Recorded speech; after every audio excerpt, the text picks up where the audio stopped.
এখন ঘুরতে যাচ্ছি, কোথায় যাচ্ছি? মদন মোহন বাড়ি যাচ্ছি ঘুরতে। এখন বেশি হ্যাঁ। ন্যাকামো মারলে তো যা হয়। দেখো কি কি হচ্ছে, দেখো সব দেখো সুন্দরী। হ্যাঁ, তো দেখো নকশা দেখালে যা হয়, গরুটা কেমন তেড়ে আসছে। দেখো। কে যদি কাজ না থাকে তাহলে এই ব্লগটা দেখো, ফালতু ব্লগ। বলবি 10 টাকা করে। হোস্টেল থেকে বেরিয়ে পড়েছি, আর এই যে সেলিব্রিটিদের কাণ্ড দেখুন। দেখো বন্ধুরা কত লোকজন, দেখো আকাশটা একটু মেঘলা করেছে। দেখো দেখো।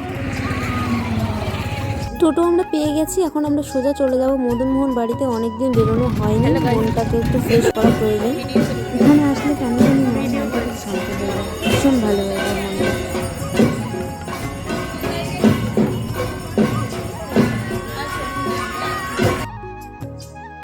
মদন মোহন বাড়িতে সন্ধ্যা আরতি হচ্ছে এবং কীর্তন হচ্ছে। এখানে একটু বসে কীর্তন শুনলাম, তারপরে একটু যাব বাথরুম করতে।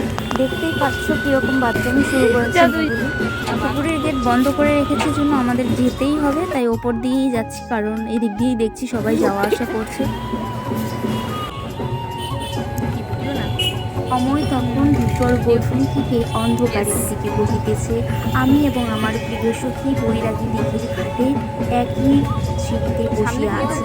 তখন নিজেদের গোপন আলাপ না করিলে সময়টা বৃথাই নষ্ট করা হইবে, তাই আমরা আমাদের ব্যক্তিগত কিছু রুমেরদের পাড়া প্রতিবেশীদের নিয়ে চর্চা করিতে বসিয়াছি। এমন সময়টিকে ক্যামেরাবন্দি না করিলে বড় ভুল হইয়া যাইবে, তাই আমি পূর্বাভাসখানি পকেট থেকে বাহির করিয়া মুহূর্তটিকে ক্যামেরাবন্দি করিয়া রাখিলাম। রুম থেকে বাহির হইবার পরে সখীর কাছে কথা নিয়েছিলাম যে দূরাভাষী কারোর সঙ্গে ব্যস্ত থাকলে চলিবে না। তারপর সখী আমার ইতিহাস লিখিতে বসিয়াছে, কিন্তু সেরকমটা কোনো কথা নয়। তো বিষয়টি সেরকম নয়। কন্যা যখন বাড়ির বাহিরে থাকে তখন এই ঘটনাখানা প্রায় ঘটিয়া থাকে। তো বিষয়খানা সেরকম নয়, কন্যা যখন বাড়ির বাহিরে থাকে তখন এই ঘটনাটা প্রায়শই ঘটে থাকে। একখানা সুচ বাড়ির মানুষ খুঁজিয়া বৈরাগী দিঘি থেকে সাগর দিঘির ঘাটে গিয়া বসিয়া পড়িলাম মোমো এবং চাউমিন নিয়া। সখীদের অনেক সু এবং কুপরামর্শ দিবার পর ভুরিভোজ সারিয়া সেদিনের অল্প কিছু ফটো আপনাদের সঙ্গে শেয়ার করিয়া আজকে আমার ভিডিওটা এখানেই সমাপ্ত করিতেছি। যদি ভালো লাগিয়া থাকে তাহলে লাইক করিবেন।